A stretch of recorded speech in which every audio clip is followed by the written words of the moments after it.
I don't think since the early days of Apple, the first 4 or 5 years of serious, maybe even the first 10 years of Apple, I have ever seen a product that has been so completely kept under wraps Mhm. as this new Model Q, more affordable vehicle. Brian White, is it surprising you how well they're doing it, not exposing the product?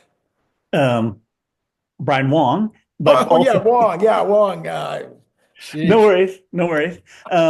So I think maybe we have been seeing it. There's people who are saying that the Cybercab is the new lower cost model. Sandy Moreau said it, AJ said it, many people say it. I'm leaning toward that camp. That Oh, oh you my know, goodness. yeah, that is the main one. Although talk about other models, so you can have the other candidate is that people are saying it's a compact, like 16 inches, 20 inches shorter version of a Model Y Right, or a hatchback, right, right? So those are the main candidates for it. But they talk about multiple models. right. So, um, what do those things mean? But if we're seeing the case for the first one, that it is um, I need to be able to share my deck. Oh yeah, sharing your deck would be good, right? The case for the four-seat Cybercab with human driving is that we have here a picture of a Cybercab with a steering wheel. If you look through the windshield, Hmm. you see a steering wheel. And then all it would take to have a four-seater is to have a second row seats and to get rid of and to have a rear window that you can look back through, right? And the steering wheel's there, right? So the saying that this is the lower cost vehicle, you know, because you've said we haven't seen anyone others, but this could be hiding in plain sight Right. is the argument for that, right? Do you buy that? Do you think that? So I'm wondering if it is uh, if it is directionally potentially the cybercab. So Mhm. in other words, how hard would it be? You're talking about huge runs. Yeah. So how hard would it be, especially using plastic injection molding, to have a variant of it? Mhm. Maybe it still has the fun doors. Maybe, that because that makes a lot of sense, a lot of savings there. Mhm. Maybe it has the doors. Maybe, and again, it's a four-seater or a five-seater. But maybe it is a little bit different shaped in order to get the hatchback, Mhm. or a little different shaped in order to get a crossover SUV. Mhm. And but it's still using all the plastic componentry. The doesn't have to have a paint shop, et cetera, et cetera. Mhm. And might be a fairly substantially different in the front of the vehicle, the what do you want to call it, the cockpit, because the Cybercab doesn't have a glove box, it doesn't have a console, so there would be those kinds of things that need to be added back in. Mhm. Right. Um, I guess it would going beyond our pay grade to do a bunch of supply chain part analysis Right. around, how many Model 3, Model Y components, how you can make them common because you wanted to do a bunch of part commonality things, Mhm. right? Although, the Cybercab, a lot of it does not look so different from a Model 3, right? And then the front is not that different from a Model Y, right? Right. So you could rationalize and get them to be, very, very similar, right? Yeah. And then how much does the skin of it matter in terms of like the injection molding and stuff like that? I think Jeff Leff was saying that the injection molding is very simple Yeah. and commonly done. Yes. So once No, you ch I don't know how simple it is for that size of a product. right, Okay. I've done a lot of injection molding in my day, yeah, and I've also done a lot of what would you call it? Digging into, the injection molding world. yeah, And usually when you get into those giant products, you're going to tend to go away from injection molding into, some of these big, I'm going to forget the name of them now, but the kind of things that you see with the big yard toys and stuff. Those are not injection molded. It's a different process. Okay. So again, obviously they can do it, Mm, but the big problem with doing big injection molded parts is you mm, got to get that plastic mm. to the entire mold Yeah. really, really fast. And Mm, then you've got to put this paint on top of it. You got to inject the paint on top of it mm. really, really fast and then get the mold closed. So But I it's, think that's a right up the engineering alley of Tesla and SpaceX. yeah, So, in terms of them being able to figure out those technical problems, right. I think so. I have proposals around um, three different versions of what I call Model C, right? Okay. Mhm. So that Model Q, Model 2, whatever you want to call it, right? Compact. There you go. So compact car, right? Okay. So I have three different versions. So I'm going to go through those and then I'm going to discuss some manufacturing things and then some ramping and other stuff of it. So we'll have um, something specific to say, like, how about this? And then we can then pivot off of that if we want to. So a base version that we're saying is $25,000 in the United States, um, and 172,000 won in China. Production cost of around $20,000, so that gets you, a 20% margin. 50 kilowatt LFP battery, which can be about $4,500 in China and $5,000 in the United States. And actually, I think at the um, pack level, I think right now with the lower prices in Right. China there. Right. Um, and then 250 to 260 miles of range versus, I think 360 or higher for most of the other models at this point. 0 to 60, 6.5 seconds with a single rear wheel drive motor. Mhm. Size 20% smaller, width of whatever, four seats, right? FSD 15-inch screen, leather wheels, blah, blah, blah, glass roof. Entry level commuter, but still, a Tesla style quality vehicle. A plus version, about 10% more expensive, 10% more production cost, 10% more battery, Uh-huh. 10% more range, um, size and blend and blah, blah, blah. And then a performance version, another 10% up, just about 30,000, 207,000 in China, production cost of $23,000, give you 23% margin, another 5 kilowatt hours of battery pack, a bit more range, etc. Any comments about those before I move on from that to discuss some other things? Yeah. So, and again, now, does your analysis take into consideration whether this would be plastic or steel? No.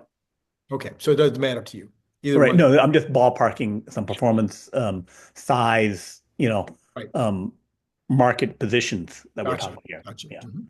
And then there's, with the AI, I got some more breakdowns about the various components, which again substantiate, the numbers. I think when they go to more detailed analysis, we might even be able to um, beat the previous analysis of some costs. But these are um, you know Sandy Monroe, other people type problems to like get to the specific number. Right. Right. We're assuming, but just it's a sanity check that we're kind of in the right range on cost. Supply chain, if you're going to make a bunch of these vehicles, there are batteries available. Right. That being one of the main factors, and that launching in Q2 of 2025 is doable. So in summarizing, we have these kind of costs, and that we can preserve the Tesla brand, have FSD, all those kinds of things. And so then the ramp, can we get to a 3 million car run rate for these new vehicles by late 2026, say 18 months after we launch them? Mhm. And short answer is, yeah, it probably can be done. Um, and then optimistic about how many you would get out of each location, and then the run rates. So again, so the ramp they're expecting is by 18 months. So within reach. It says a 56% chance. Best case, you might be able to get to 3 to 3.3 million run rate, even like even more than the 3 million. Mm-hmm. Um, this does not factor in like how much unbox process you can get, how much Right. you've changed the lines, all that kind of stuff.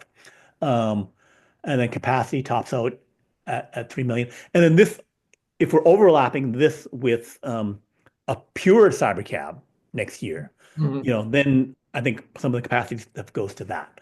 But it's just if we launch a vehicle, if we're pushing, as hard as we can, um, there does seem the market potential for it, right? That we're getting, significant share of a 10 million car market, which could grow to a 14 million car market in China.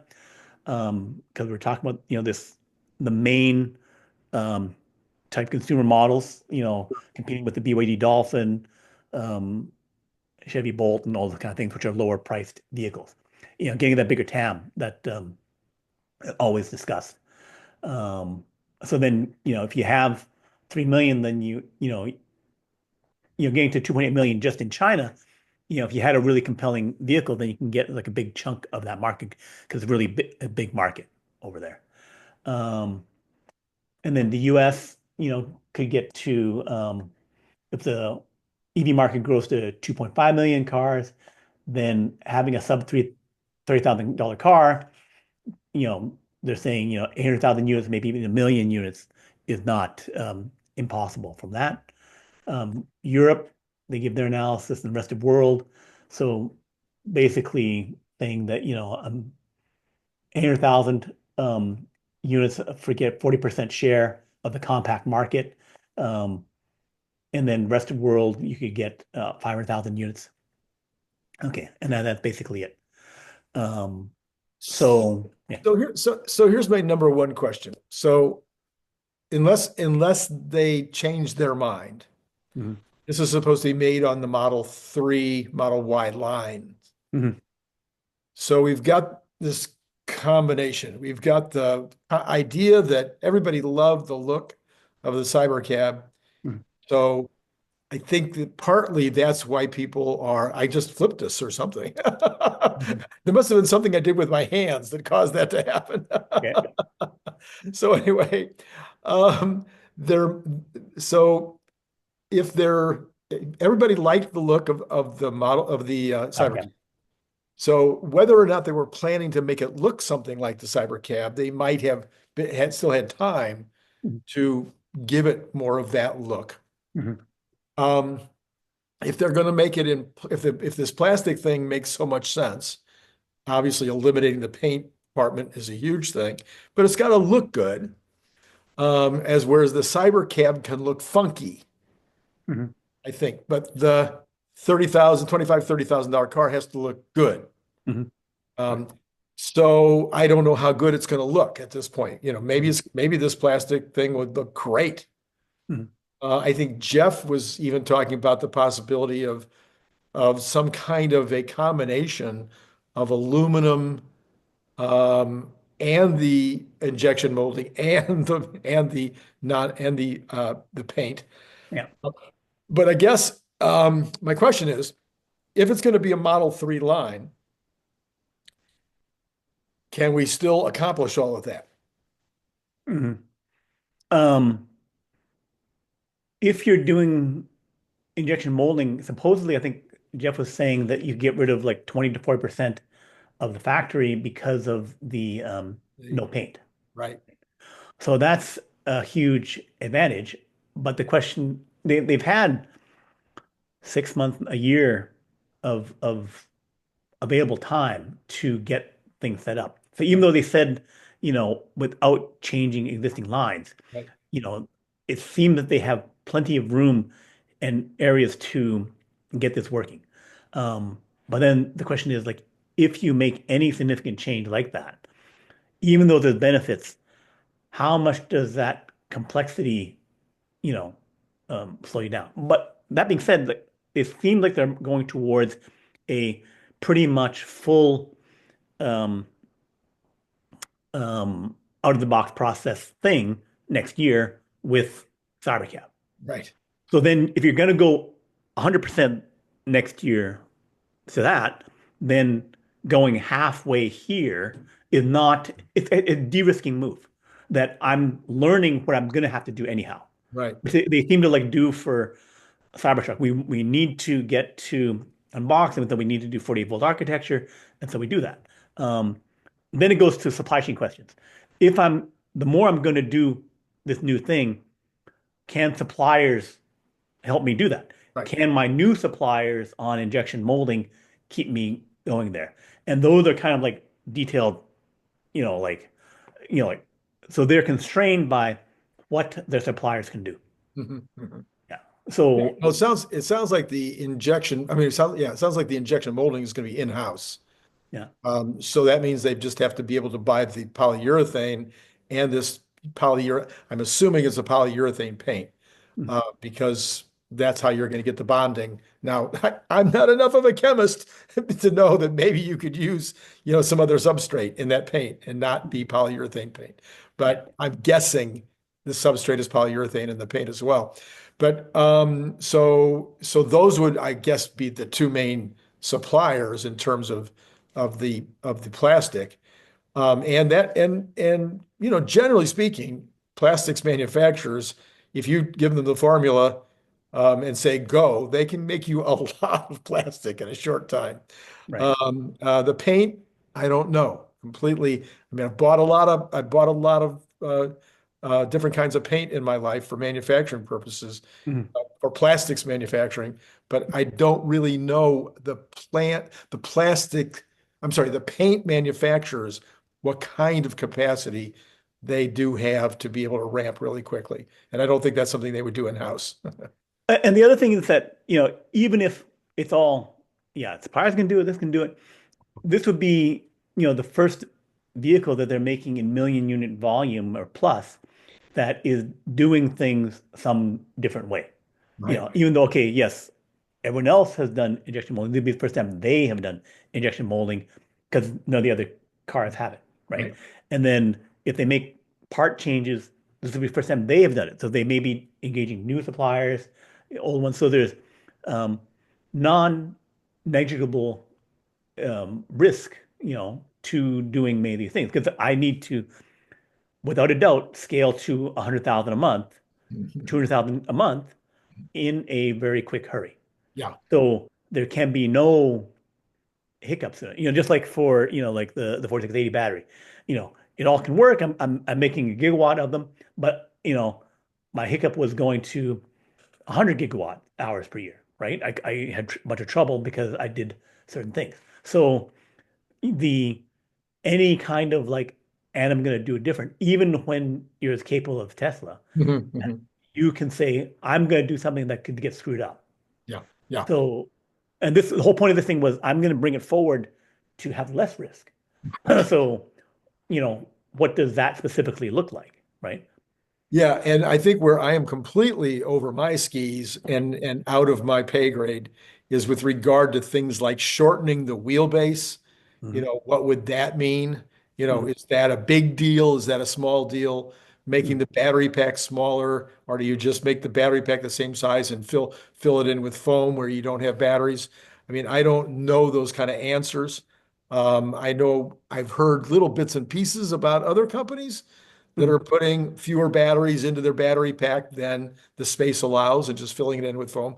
So I'm Hmm. assuming those kind of things can be done. They did say that it was going to, I think they said that this new vehicle was going to be chemistry agnostic. I think they said. Hmm. So Yeah. somehow that battery pack is going to work with multiple different methods oh no, battery agnostic, not chemistry agnostic, Hmm. battery agnostic.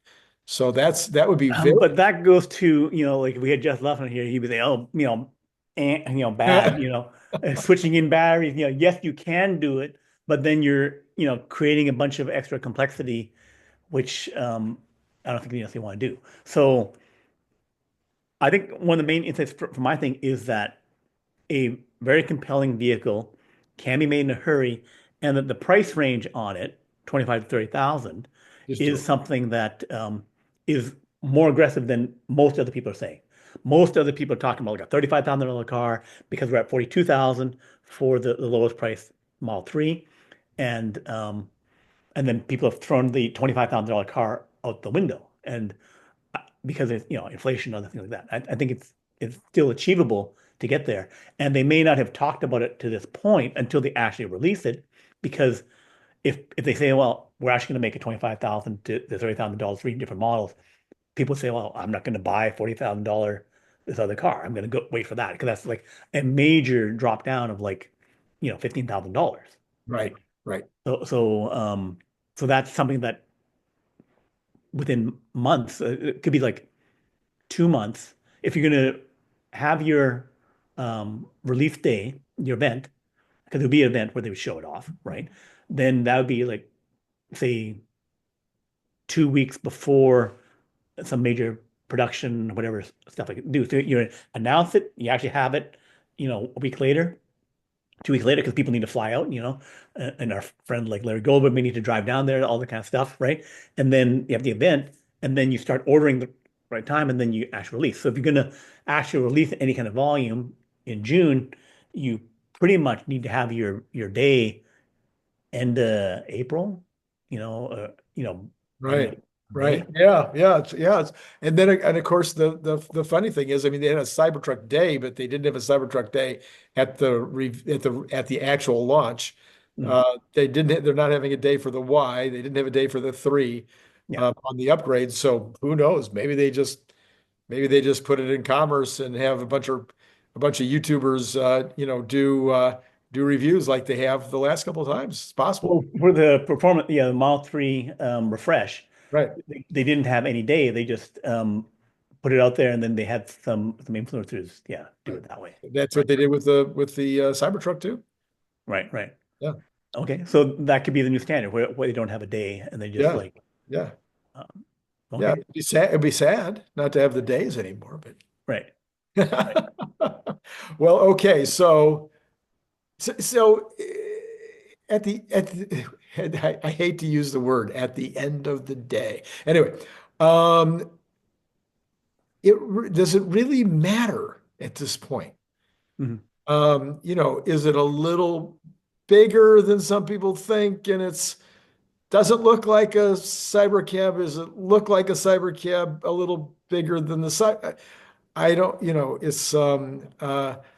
I'm not sure that it's going to matter that much, other than that people who really think the cybercab is cute might be disappointed unless the version that comes out is gets all of that style. And I think it's a de-risking, not just for to bring it forward by a year, is that it's reducing the risk of them scaling.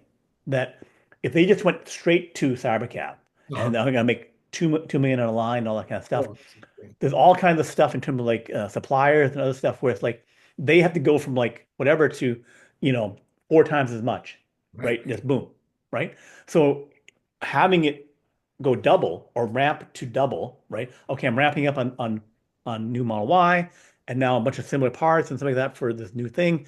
I need to scale that up, and it becomes a smoother thing where it's like, okay, now I'm making, run rate of 1 million. I'm run rate of 1.5 million, and I'm making run rate of 2 million, right?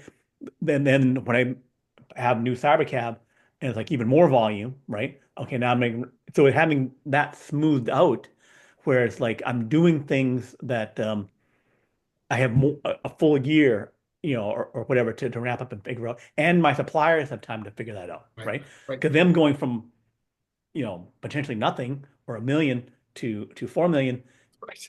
is a huge leap. So having something in between is, I think, a necessary step. It's not even an optional one, because like, like you didn't start with Model Y, you started with Model 3, right? I went from Model S, Mhm. then 3, even though 3 was the lower volume one, it was a design that, it's a sedan that has less volume than the SUV. It's like, yes, I could have made the SUV. I know it has more than that, but I needed to figure stuff out with Model 3 before I did Mhm. Model Y, Mhm. right? Mhm. So having a new Model 3 version that is less popular than the Cybercab, less volume than the Cybercab, is more for industrial.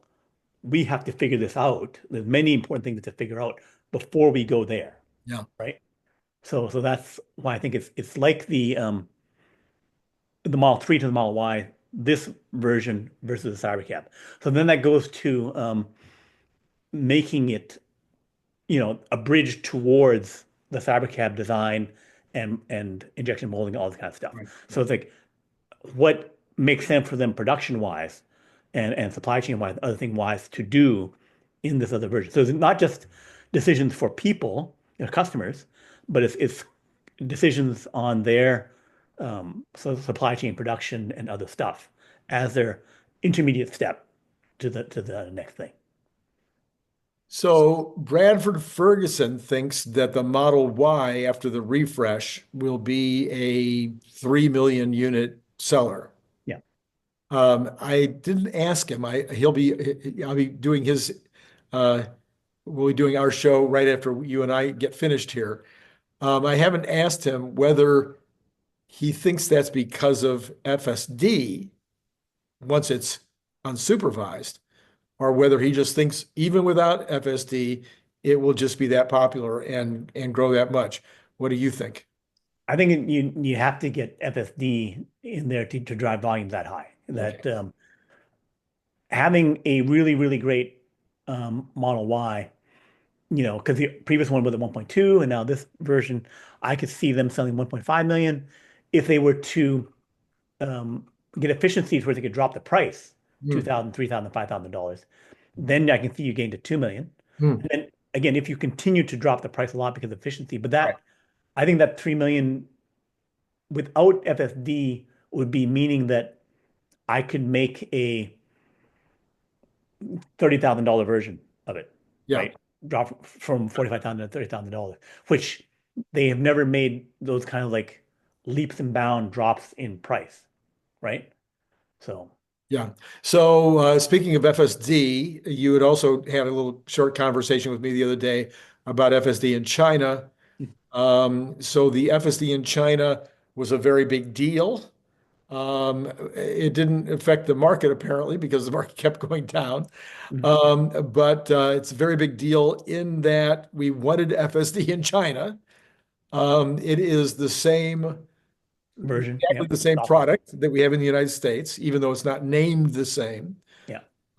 It's all been done with Internet video, online video, internet yeah, video. Yeah.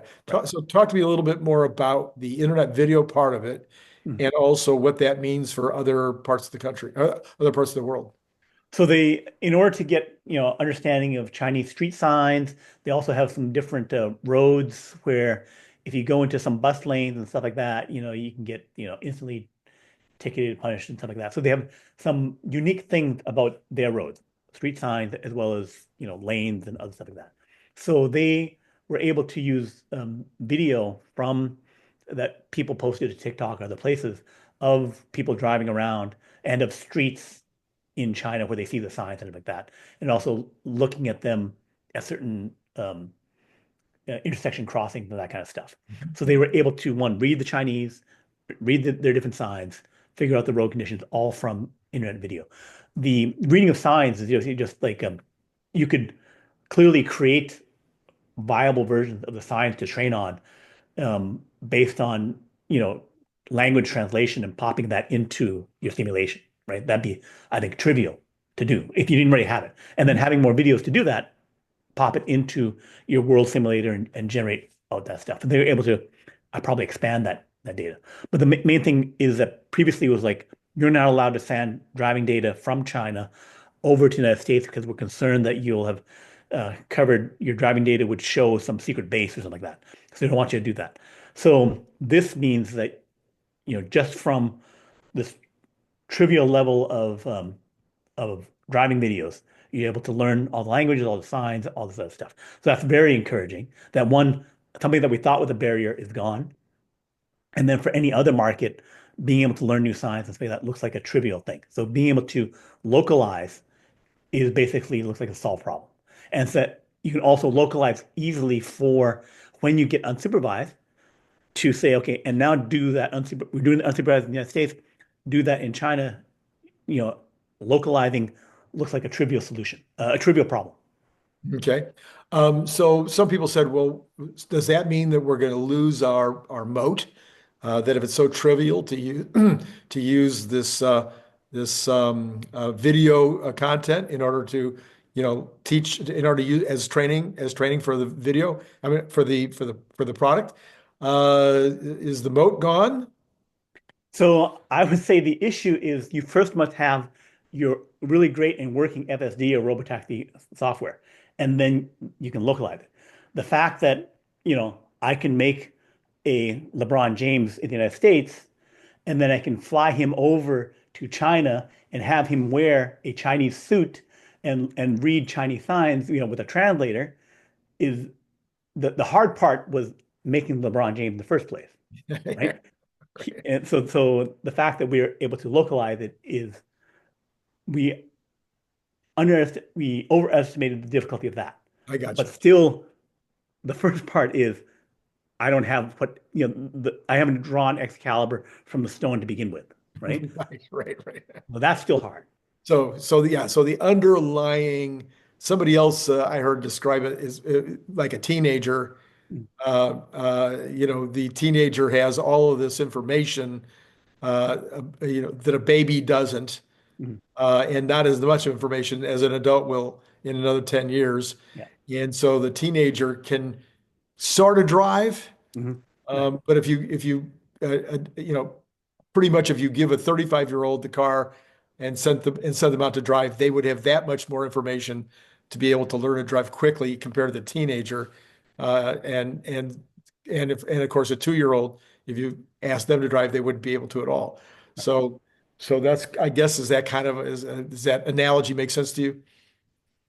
Um, I think the main thing is that Tesla's still working on solving robotaxi. We're still out to June. We still had to do, 2 years of version 12, 13, and stuff like that. So that part was still very hard, Right. right? Um, and just moving it. Okay, now they did that, it was a great achievement, and they did it without as much data, effort, and all those other things, right? Mhm. But the fundamental getting to a robotaxi, that is still hard, and getting to as good as Tesla on the driving is still very hard because again, no one else is doing it yet. Right, right. All right. Well, I Okay. think that's all I've got for now. I think Okay. that we have a couple of other subject matters that we might get to this weekend. Yeah. But Brian, as always, it's a ton of fun Yeah. because nobody else is talking about this Yeah. combination, this possible approach to the Model Q. Hmm. I wish maybe they could just tell us the model name. Yeah. That'd be a hint that wouldn't really tell us anything. Yeah. But they're taking off the Tesla logos, the name of the vehicles, everything's so unique. So it's like the car with no name. The car You was know?